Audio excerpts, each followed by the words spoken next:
Hello IIT aspirants, welcome to math book. मैं आपका teacher Nitin. Locus part 1 हमने cover कर लिया है।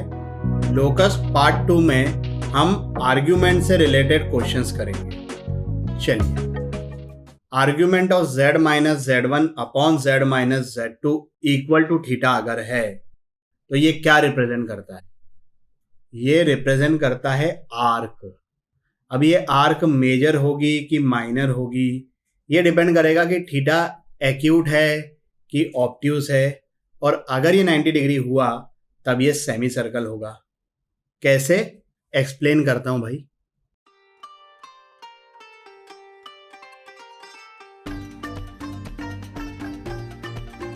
बचपने में ये चीज पढ़ी है ना, angle subtended by chord on any point of the circumference is equal. तो ये कॉर्ड है Z1 और Z2 को ज्वाइन करने वाली, ये अपना वेरिएबल पॉइंट है Z।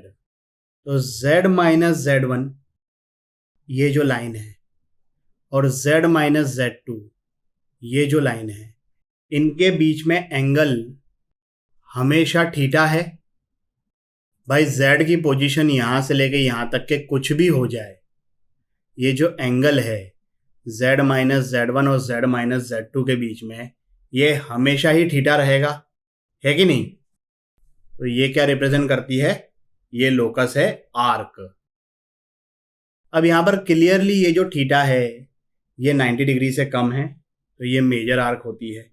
अगर थीटा 90 डिग्री से ज़्यादा होता है और 180 डिग्री से कम तो ये माइनर आर्क होती है, और अगर थीटा 90 डिग्री हो गया तब तो सेमी सर्कल हो जाता है। ये बात एकदम क्लियर है। लेकिन यहाँ पर एक छोटा सा ट्विस्ट आता है, और वो ट्विस्ट क्या है जो कि कॉम्प्लेक्स नंबर के लिए बहुत ही इंपॉर्टेंट है। इस एग्जाम्पल की हेल्प से मैं समझाता हूं भाई। ये लिखा हुआ है Z माइनस 1 और ये लिखा हुआ है Z माइनस ऑफ माइनस 1। अब 1,0 और -1,0 ये कहां पे लाई करते हैं? रियल एक्सिस पे। चलो इनको प्लॉट करते हैं भाई।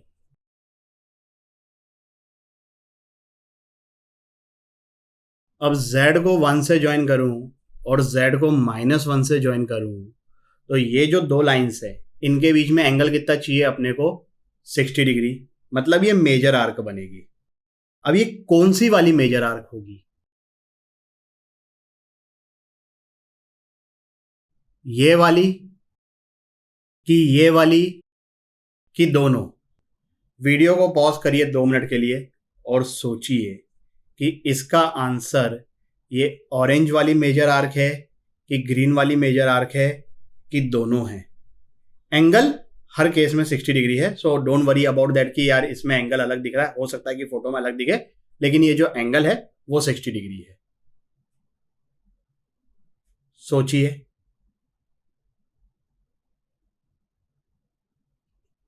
चलिए भाई, सही आंसर है ये ऑरेंज वाली आर्क। कैसे समझाता हूं। ये जो लिखा हुआ है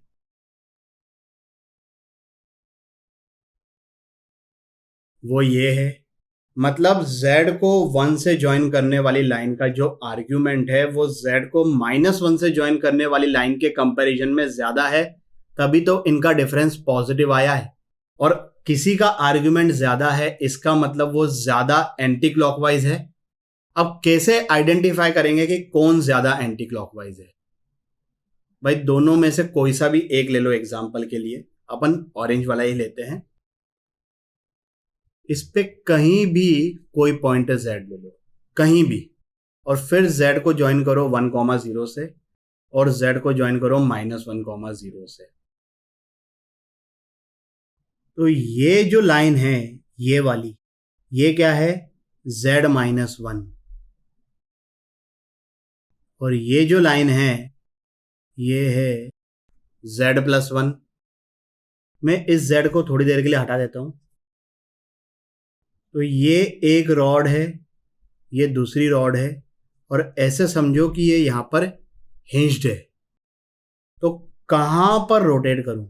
यहां से यहां पर रोटेट कर रहा हूं, इस पॉइंट के अबाउट। तो यहां से यहां तक पहुंच रहे हैं, और ये रोटेशन कैसा है? Anti clockwise. तो Z+1 से एंटी क्लॉकवाइज रोटेट करते हुए हम z-1 तक पहुंचेंगे। ये z-1 है ना, दिख रहा है भाई। यहां पर इसको, ये बाकी पार्ट को भूल जाइए, ये सिर्फ इसको ध्यान रखिए। ये यहां पर क्या है, ये हिंज करी हुई है रॉड। तो यहां से इस रॉड को हम रोटेट कर रहे हैं एंटी क्लॉकवाइज डायरेक्शन में। तो z+1 से z-1 तक पहुंचेंगे, हमें वही चाहिए। हमें z-1 का आर्ग्यूमेंट कंपेयर टू z+1 के आर्ग्यूमेंट के ज्यादा चाहिए, तभी डिफरेंस पॉजिटिव है। ये जो दूसरी वाली ग्रीन वाली आर्क है, यहां पर अगर आप देखोगे तो उल्टा आएगा result. You will be getting z+1 is more anticlockwise compare to z-1।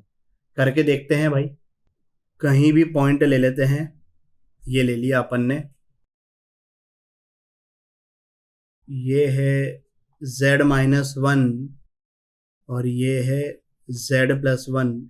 ये यहां पर हिंज किया हुआ है, तो ऐसे रोटेशन हुआ। ये जो रोटेशन है ये कैसा है, एंटी क्लॉकवाइज। तो z-1 से रोटेट करते हुए एंटी क्लॉकवाइज डायरेक्शन में हम z+1 पे पहुंचे। तो किसका आर्ग्यूमेंट ज्यादा हुआ, z+1 का। क्या हमें z+1 का आर्ग्यूमेंट ज्यादा चाहिए? नहीं, हमें तो इसका उल्टा चाहिए। तो ये ग्रीन वाला पार्ट रिजेक्ट हो गया, ऑरेंज वाला पार्ट एक्सेप्ट हो गया। क्वेश्चन में अगर argument of z+1 upon z-1 equal to π/3 होता, तब ये ग्रीन वाला पार्ट एक्सेप्टेबल होता। बात समझ में आ गई क्या? बात समझ में आ गई हो, जो कि आई एम श्योर आ गई होगी। इस क्वेश्चन को आंसर करिए 10 मिनट के लिए वीडियो को पॉज करके। चलिए भाई, क्या आंसर है? सेंटर है ये और रेडियस है ये। जिन लोगों का ये आंसर सही आ गया है, सॉल्यूशन को स्किप कर सकते हैं। z-z1, तो यहां पे z1 क्या है अपना, z2 क्या है, ये होगा सेकंड क्वाड्रेंट में, ये होगा फोर्थ क्वाड्रेंट में। प्लॉट करते हैं।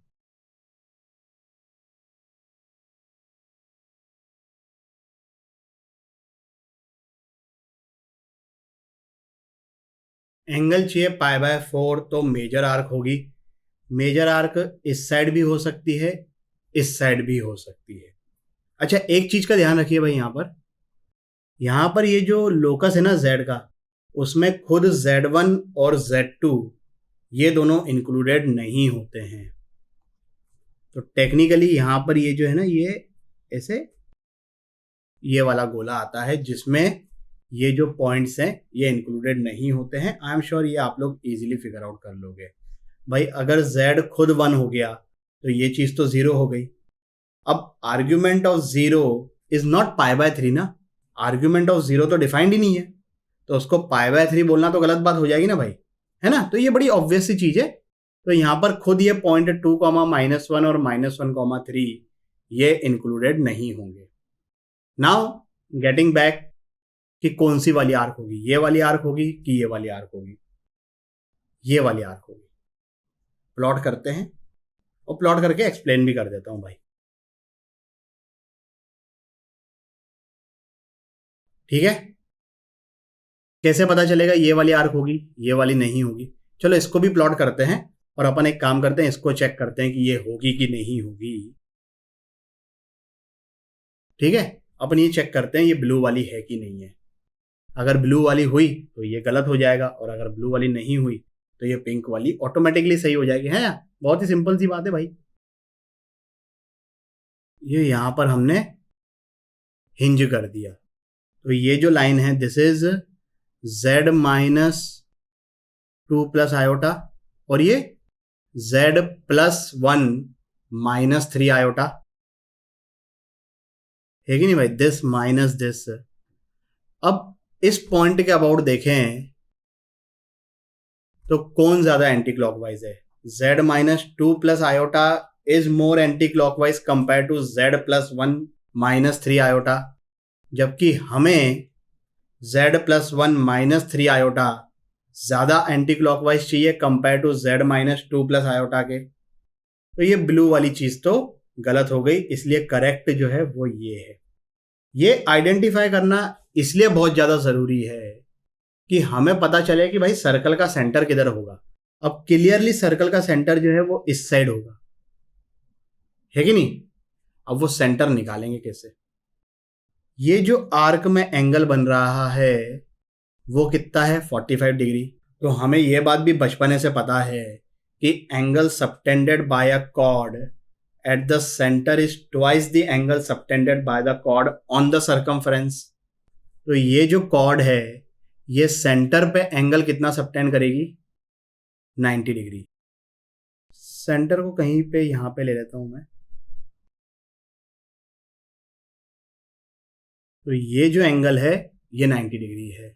अब इस सेंटर से इस कॉर्ड पे परपेंडिकुलर ड्रॉ किया तो ये एंगल कितना हो जाएगा, ये हो जाएगा 45 डिग्री, है कि नहीं भाई। हमें निकालनी है इस सर्कल की रेडियस। इसको मैं पॉइंट ए बोल देता हूं, इसको पॉइंट बी बोल देता हूं, मतलब सी ए या सी बी ये निकालना है अपने को। ए बी की लेंथ अपन निकाल सकते हैं भाई। ए और बी के कोऑर्डिनेट्स पता हैं तो ए बी की लेंथ कितनी हो जाएगी। ए बी की लेंथ आ गई 5, इसको डी बोल देता हूं। तो ए डी कितना हो गया 5/2 और ये एंगल कितना है 45 डिग्री। हमें क्या निकालना है सी ए। तो साइन 45 डिग्री मतलब 1/√2 which is equal to A D कितना आया 5/2। हमें सी ए निकालना है तो सी ए मतलब रेडियस वो कितना आ गया 5√2/2। ये बात समझ में आई क्या। ठीक है, समझ गया। सेंटर के कोऑर्डिनेट्स निकालने के लिए सबसे अच्छा जो तरीका है वो है पैरामेट्रिक फॉर्म ऑफ लाइन। याद है parametric form of line straight line में पढ़ाया था और तब ये बोला था कि डिस्टेंसेस अलोंग द लाइन अगर इन्वॉल्व है तो सबसे अच्छा तरीका होता है पैरामेट्रिक इक्वेशन ऑफ लाइन। हमें ए बी का स्लोप मिल जाएगा, हमें डी के कोऑर्डिनेट्स मिल जाएंगे mid point of A B.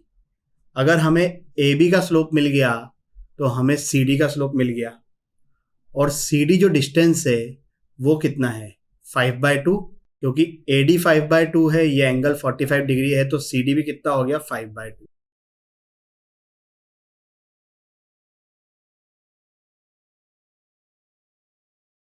A B का स्लोप कितना आएगा 3 माइनस ऑफ -1 अपॉन -1 -2।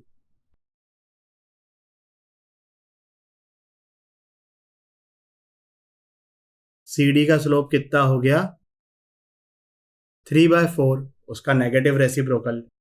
हमें सेंटर निकालना है जो कि डी से कितने डिस्टेंस पे है 5/2 डिस्टेंस पे। और ये बात ध्यान रखना है कि जो डी का वाई कोऑर्डिनेट है वो सी के वाई कोऑर्डिनेट से ज्यादा होगा। यही बस कहानी में ट्विस्ट है। अगर ये ब्लू वाला सर्कल होता तो बाकी सब चीजें सेम होती, बस सेंटर का वाई कोऑर्डिनेट जो होता वो डी के वाई कोऑर्डिनेट से ज्यादा होता। अब ये ज्यादा कम वाली चीज अपन पैरामेट्रिक इक्वेशन ऑफ लाइन में कैसे यूज करते हैं, प्लस माइनस साइन के साथ। याद आ रहा है क्या, नहीं याद आ रहा है। यहाँ पे लिंक आ रही है पैरामेट्रिक इक्वेशन ऑफ लाइन, देख लो इन केस अगर कोई कंफ्यूजन है तो। अगर नहीं है तो बहुत ही अच्छी बात है।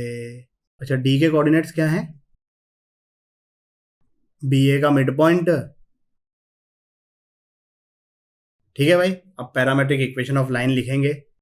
टेन थीटा की वैल्यू 3/4 है तो साइन थीटा कितना हो गया 3/5, कॉस थीटा कितना हो गया 4/5।